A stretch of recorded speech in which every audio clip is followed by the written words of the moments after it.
글로벌 공급망에서 전 세계 기업들이 여러가지 이유로 탈중국을 진행하고 있지만 일본 기업들은 자국 내 회귀를 꺼려하고 있습니다. 글로벌화에 의해서 경제적인 악영향이 전 세계에 파급된 대표적인 예는 리먼 쇼크를 발단으로 한 금융위기의 전 세계적인 확대입니다.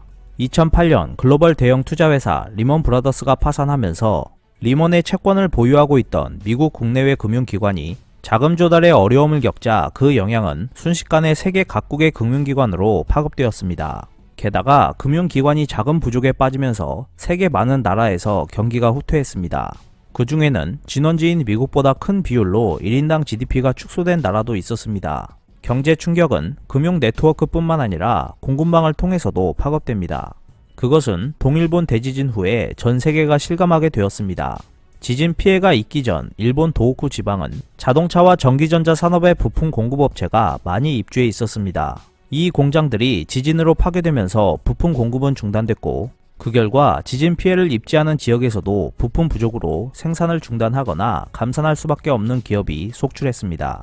지진 피해가 발생하기 전 2011년 2월부터 지진 피해 직후의 3개월 동안 일본 동부지방의 공업 생산은 30% 이상이나 급감했고 동시에 일본 전역의 산업 생산도 15% 정도 감소했습니다. 게다가 그 영향은 해외까지 확산되면서 미국의 제너럴 모터스, 포드, 도요타, 혼다, 한국의 르노 삼성, 태국의 일본계 자동차 회사 등이 감산해야 하는 상황까지 내몰렸습니다. 와세다 대학 정치경제학 학술원 야스유키 교수가 일본 내 공급망 데이터를 사용하여 분석한 결과에 따르면 동일본 대지진에 의해 생산시설이 파괴된 것에 따른 직접적인 부가가치 생산액 감소는 약 1000억엔으로 GDP의 0.02%로 나타났습니다. 직접적인 피해 지역은 동북지방과 관동의 일부 지역으로 한정되어 있었지만 재해지로부터 소재 및 부품의 공급이 정지됨에 따라 수요가 급감하면서 그 영향은 서플라이 체인을 통해 전국으로 퍼져나갔습니다.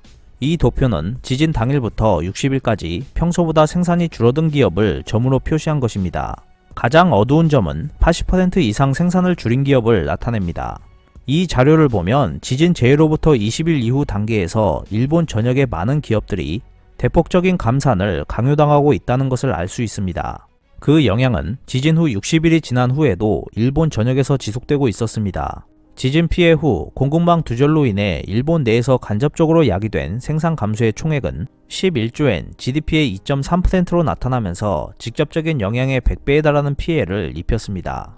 이러한 파급 효과는 공급업체에서 부품 공급이 두절될 때 타사 제품의 대체가 용이할수록 작아집니다. 공급이 끊긴 부품을 다른 기업에서 조달할 수 있다고 가정하면 파급 효과는 거의 제로에 가깝게 됩니다.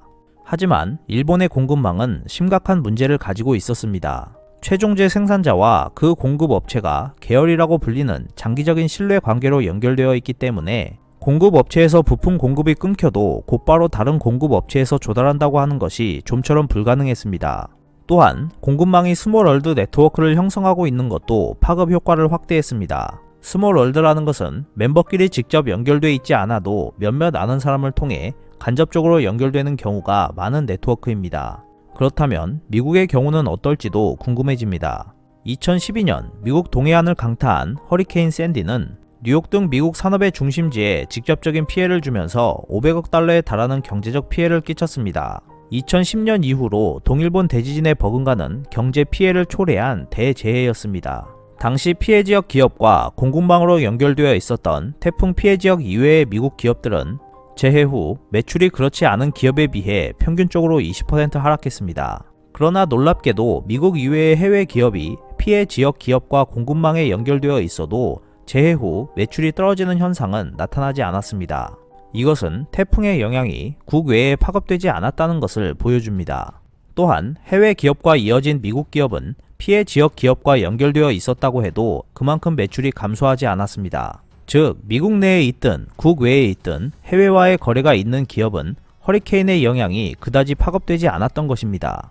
해외와의 거래가 있는 기업은 글로벌 서플라이 체인을 통해 다양한 정보를 얻고 있어서 만일 자신의 거래처가 재해를 입어 부품 공급이 막히거나 수주량이 줄어들어도 그 정보를 잘 활용해 새로운 거래처를 찾아낼 수 있었습니다. 일본 기업의 경우 일본 내에서만 세밀한 네트워크를 구성했기 때문에 자연재해의 파급 효과가 증폭되었지만 미국과 같이 글로벌 공급망을 갖춘 기업의 경우는 오히려 자연재해의 파급을 저지할 수 있었습니다. 일본은 지난 4월 해외 서플라이 체인 개혁 정책을 통해 기업이 생산 거점을 일본 내로 옮기면 비용을 최대 3분의 2까지 지원하겠다고 발표했습니다. 하지만 해외에 나가 있는 일본 기업들은 좀처럼 일본으로 회귀하려고 하지 않고 있습니다. 2010년에서 2011년 엔화 초강세 때 해외로 이전한 일본 업체들은 뿌리 깊은 엔화 강세에 대한 공포도 가지고 있는 것으로 알려졌습니다. 또한 일본의 일손 부족과 지진에 대한 피해, 경영 환경을 우려하는 기업들도 있었습니다. PwC가 지난 4월에 최고 재무 책임자들을 상대로 실시한 조사에 따르면 공급망의 변경을 검토하고 있는 곳은 24%에 그쳤고 공급망 변경을 검토하고 있지 않다고 답한 곳은 57%, 모르겠다는 19%로 나타났습니다.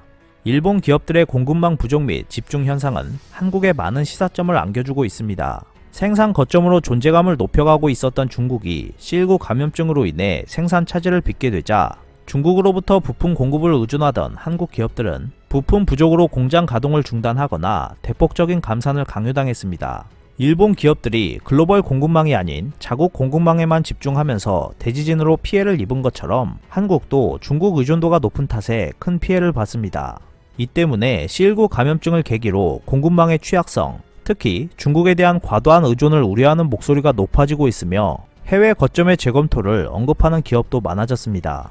한편 세계의 공장으로서 존재감을 더한 중국을 곧바로 대체할 만한 생산 능력을 가진 나라를 찾아보기 어려운 것도 사실입니다. 향후 공급망 다변화의 일환으로 중국을 대체할 대상 국가나 지역의 생산 거점이 점차 정비될 것으로 보이지만 그 효과가 나오기까지는 상당한 시간이 소요될 것으로 판단됩니다. 따라서 당분간은 재고 수준을 높이고 현지 조달 비율을 향상시키는 방법으로 기존 공급망의 강화를 도모하는 것이 효율적일 것으로 보입니다. 서플라이 체인의 향배를 좌우하는 변수는 많습니다. 제품 분야에 따라서 각 변수가 가져오는 영향도 다르기 때문에 장래의 생산 분업 체제를 논의하는 데 있어서 다면적으로 평가하는 자세가 중요합니다. 한국 기업들에게 상황 변화에 따른 유연한 판단이 더욱 요구되고 있습니다. 이와 더불어 한국 기업의 활력을 불어넣을 정책과 부품 공급 채널을 다변화해야 할 지원책이 필요합니다. 중국과 일본에 몰려있는 한국 기업의 부품 공급망을 다변화하고 민간 경제의 활력을 키우는 근본 대책을 마련하는 것이 급선무일 것으로 보입니다. 일본 경제를 장기 침체 국면으로 밀어넣은 원인들을 잘 파악하고 같은 실수를 하지 않도록 하는 현명한 판단이 요구되고 있습니다. 오늘 준비한 소식은 여기까지입니다. 끝까지 시청해주셔서 감사합니다. 여러분의 좋아요와 구독은 영상 제작에 큰 힘이 됩니다. 앞으로도 피커TV에 많은 관심 부탁드리겠습니다. 오늘도 즐겁고 멋진 하루 보내세요. 다음 영상에서 뵙겠습니다.